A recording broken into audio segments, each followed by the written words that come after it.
नमस्कार बंधुगण, आमी हिमांशु आपनादेर सबाइके स्वागत जानाई आमादेर चैनेले। आज आमरा आलोचना करब एक अत्यंत शुभ तिथि आमलकी एकादशी निये। चलुन प्रथमे जेने निई आमलकी एकादशीर गुरुत्व और माहात्म्य। आमलकी एकादशी वैष्णवदेर जन्य अत्यंत गुरुत्वपूर्ण उपवास तिथि। वैदिक शास्त्र अनुसारे फाल्गुन मासेर शुक्लपक्षेर एकादशी तिथिते पालित हय आमलकी एकादशी।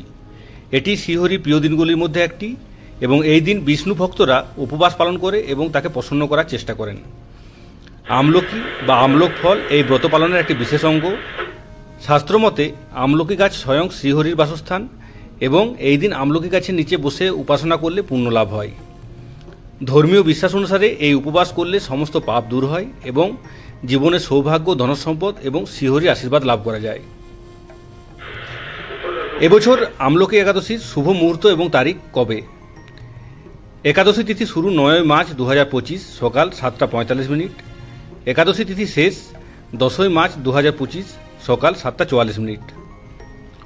उपवास पारण बा उपवास भंगेर समय हच्छे 11 मार्च 2025 सकाल 6:35 থেকে 8:13 मध्य।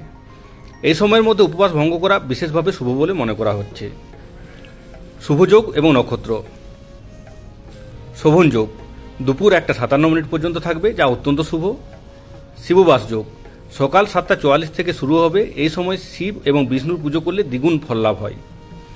নক্ষত্র পুষ্য নক্ষত্র থাকায় এটি আরও শুভ বলে বিবেচিত। আমলকি একাদশীর পূজা পদ্ধতি। সকালে পবিত্র স্নান সেরে হলুদ বা পীতবর্ণের পোশাক পরিধান করুন। শ্রীহরি পূজার জন্য তুলসী পাতা, হলুদ, মধু ও আমলকি ফল নিবেদন করুন। বিষ্ণু সহস্রনাম ও শ্রীমদ্ ভাগবত গীতা পাঠ করুন। ওং নমঃ ভগবতে বাসুদেবায় নমঃ এই মন্ত্রটি অন্তত 108 বার জপ করুন। উপবাস পালন করুন ও আমলকি গাছের নিচে ভগবান বিষ্ণুর ধ্যান করুন। দান ধর্ম করুন ও পরের দিন ব্রাহ্মণ ও দরিদ্রদের মধ্যে অন্ন ও বস্ত্র বিতরণ করুন। আসুন জেনে নিই রাশি অনুসারে কি কি দান শুভ। শাস্ত্রমতে রাশি অনুসারে নির্দিষ্ট দান করলে আরও বেশি ফললাভ হয়। মেষ রাশি অন্ন দান করুন। বৃষ রাশি চিনি দান করুন। মিথুন রাশি অর্থ দান করুন। কর্কট রাশি চাল দান করুন। সিংহ রাশি মধু দান করুন। কন্যা রাশি ফল দান করুন। তুলা রাশি দুধ দান করুন। বৃশ্চিক রাশি সোহাগ সামগ্রী দান করুন। ধনু রাশি কলা দান করুন। মকর রাশি তিল দান করুন।